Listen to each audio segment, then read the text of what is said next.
आपने तनकीद की है, इलेक्शन कमीशन पे हम तनकीद जारी रखेंगे। सर रास्ता छोड़ा पाकिस्तान के जो अगर ये बगावत है, पाकिस्तान के 22 करोड़ लोगों को बगावत करनी चाहिए। अदरवाइज तो ये मुल्क जो है ये हमारी जो शराफिया है ये लेकर चलेगी। जाने के पिछाड़ी मतलब की है, कह रहे हैं कि कुछ लोग गिरफ्तार किया जाएगा।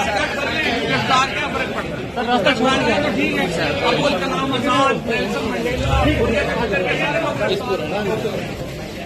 आपने तनकीद की है, इलेक्शन कमीशन पे हम तनकीद जारी रखेंगे। सर रास्ता छोड़ा पाकिस्तान के जो अगर ये बगावत है, पाकिस्तान के 22 करोड़ लोगों को बगावत करनी चाहिए। अदरवाइज तो ये मुल्क जो है ये हमारी जो शराफिया है ये लेकर चलेगी। जाने के पिछाड़ी मतलब की है, कह रहे हैं कि कुछ लोग गिरफ्तार किया जाएगा। गिरफ्तार क्या फर्क पड़ता है? सर रास्ता छोड़ा तो ठीक है, अब्दुल कलाम आजाद, नेल्सन मंडेला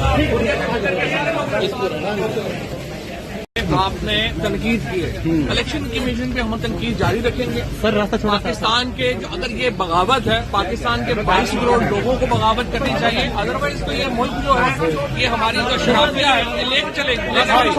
जाने के पिछाड़ी मतलब की है, कह रहे हैं कि कुछ लोग गिरफ्तार किया जाएगा।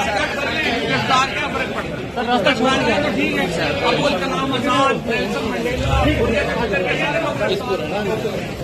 YouTube पर गुगली टीवी देखने के लिए youtube.com की सर्च बार में गुगली टीवी टाइप करें। गुगली टीवी के पेज पर सुर्ख रंग के सब्सक्रिप्शन वाले बटन पर क्लिक करना ना भूलिए। YouTube पर अपलोड होने वाली वीडियो से बाखबर रहने के लिए बेल आइकॉन पर क्लिक कीजिए। आपको हर नई आने वाली वीडियो के बारे में नोटिफिकेशन मौसूल हो जाएगा।